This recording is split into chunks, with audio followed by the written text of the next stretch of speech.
welcome back to some more bedtime stories. Let's just find where we were, shall we?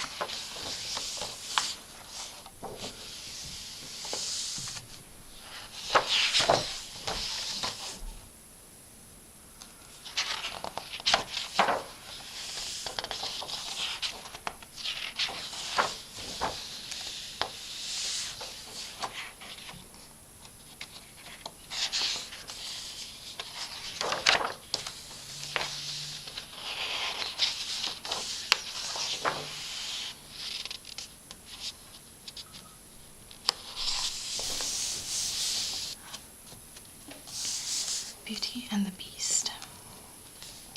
Interesting to see what the take on this one will be. Once there was a rich merchant who had 3 daughters. 2 were rather ugly and always cross. When the merchant lost his money and the family was forced to move from their grand house to a poky little cottage, the 2 cross and ugly sisters sat about all day and did nothing but grumble and complain. Beauty, as the youngest was called, looked after her father and her sisters. She cleaned the house, she cooked the food, made the beds and washed the dishes. She didn't complain at all. One day, the merchant came home with some good news. "I've been offered work in a distant town," he said. "When I return, I would like to bring you all a gift." "Yes, what shall it be?" "A silk dress," said the 2 elder girls at once. Beauty knew that her father hadn't enough money to buy gifts. "I would like a rose," she said, for she knew that a rose would cost nothing. The merchant completed his business in the distant town some weeks later and began the journey home. On the way, a storm blew up.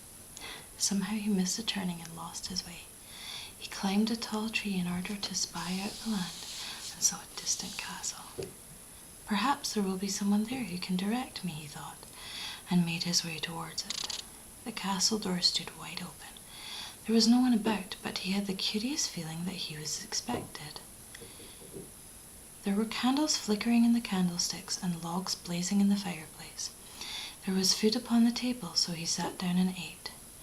There was a bed prepared, so he lay down and slept. In the morning he found fresh clean clothes in the place of his old ones, and breakfast upon the table. When he had eaten, he went into the garden and picked a rose to take home to Beauty. No wonder the other sisters were cross when he called the other one Beauty. What did he call them? The morning quietness of the deserted castle was broken into 1,000 splinters by an angry roar. He turned and came face to face with a creature which had the body of a man and the head of a beast. Looks like a boar or something. It was very angry indeed. "I have made you welcome in my home, and now you abuse my hospitality by stealing from my garden. Prepare to die." The merchant begged for his life. He explained that he had picked the rose for his daughter, who was beautiful and always kind. At last the beast relented and said the merchant could go if he promised to send the first living thing he saw when he returned home to the castle in his place. The merchant's dog was always the first to greet him when he had been away, so he gladly agreed and the beast let him go. The merchant's joy at being home turned instantly to sorrow. His dog was inside the cottage lying asleep by the fire, and it was Beauty who ran to greet him. She asked him why he looked so sad. "I must say goodbye to you all," said the merchant. He couldn't send Beauty to the beast. He would return himself. But Beauty made him tell her of what had happened, and in spite of his protests, she said she would go to the castle. She shuddered when she saw the ugly beast.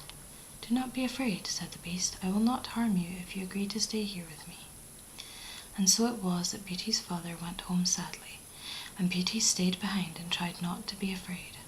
Although the beast was ugly, he was kind and did everything he could to make Beauty happy. One day he said, "Do you think me ugly?" "Well, yes," said Beauty.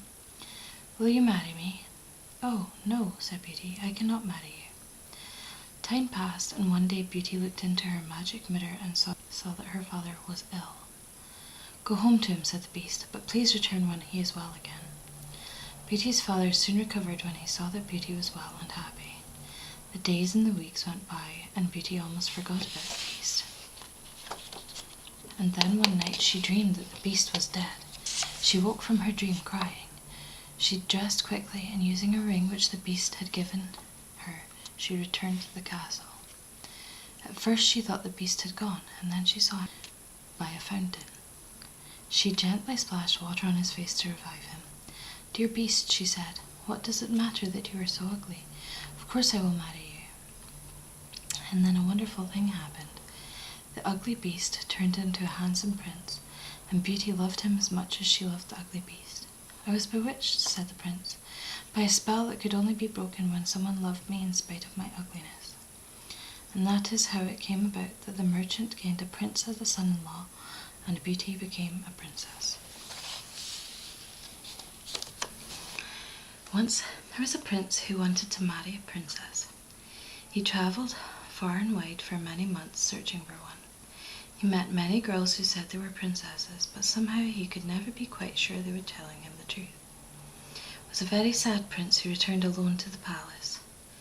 One dark night, not long after his return, there was a dreadful storm. It rained and it thundered, and bright flashes of lightning lit up the sky. Everyone was saying how glad he was not to be outside, when there was a knock at the palace door. The king himself went to answer it. A wet, bedraggled girl stood shivering on the doorstep. Come in at once," he cried. "You must shelter here for the night." When the girl was dry and warm again and had eaten supper, she told them that she was a princess. The princess wished he could believe her, for all of the girls who said they were princesses, this was the one he most wanted to believe. Now the prince's mother was very wise, and that night, without telling anyone what she was doing, she remade the girl's bed. She put one tiny pea on the smooth wooden bed, and on top of the pea she put 20 soft mattresses, and on top of the mattresses she put 20 very soft feather pillows. The girl had to climb almost to the ceiling before she could get into it. Next morning the queen asked her how well she had slept. "I hardly slept at all," sighed the girl. "The bed was so lumpy I tossed and turned and twisted all night." As soon as she heard that, the queen took the girl by the hand and led her to the prince. Only a real princess could lie on so many soft mattresses and be unable to sleep because of one tiny pea, she said, and she explained to everyone what she had done. The prince was overjoyed, and he and the princess were married, and of course they lived happily ever after. Princes and princesses always do. That was quite a short rendition. Well, see, the closer we get to the end, the more I know the stories. 3 Little Pigs. Once upon a time, there were 3 little pigs who lived together in one house. As they grew bigger, their house seemed to grow smaller, and one day they decided to build 3 separate houses.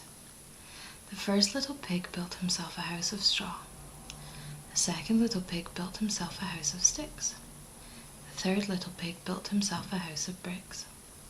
The house of bricks took much longer to build than the other 2, but it was the strongest when it was finished. Soon after the first little pig had moved into his house, there was a knock at the door. Little pig, let me come in," said the wily old wolf, thinking how nice it would be to have pig for dinner. "No, no, by the hair on my chinny chin chin, I will not let you in," said the first little pig. "Then I'll huff, and I'll puff, and I'll blow your house in," growled the wolf. And that is exactly what he did. The straw house blew away in the wind, and the wolf gobbled up the pig. When the wolf saw the house built of sticks, he licked his lips and said, little pig, let me come in." "No, no, by the hair of my chinny chin chin, I will not let you in." "Then I'll huff, and I'll puff, and I'll blow your house in," growled the wolf. The house of sticks was as easy to blow down as the house of straw, and that was the end of the second little pig. The wolf knew that there was a third little pig about somewhere, and when he saw the house of bricks, he called through the letterbox, "Let me in, little pig." "No, no, by the hair of my chinny chin chin, I will not let you in," said the third little pig. "Then I'll huff, and I'll puff, and I'll blow your house in," said the wolf. The wolf huffed, and he puffed, and he puffed, and he huffed until he was quite out of breath, and still the house of bricks stood firm and secure. It didn't even creak. "I can see I'll have to be rather clever to catch this pig," said the wolf. "I'll have to lure him outside his house." He told the pig about a field where he knew where the turnips were ready for digging, and arranged to meet him there next morning. But the third little pig was much cleverer than the wolf realized. He knew exactly what the wolf was up to. He had been to the field, dug up the turnips, and was safely back indoors before the wolf had even woken up. The wolf tried to keep his temper. He told the little pig about a tree he knew that was weighed down with juicy red apples. "I'll meet you there in the morning," he said slyly. The wolf wasn't going to be caught again, and next day he got up very early. When he reached the orchard, the little pig was still in the tree picking apples. "I'll throw you one," said the little pig, and he threw an apple so that it rolled into the long grass. While the wolf was looking for it, the little pig jumped from the tree and ran home.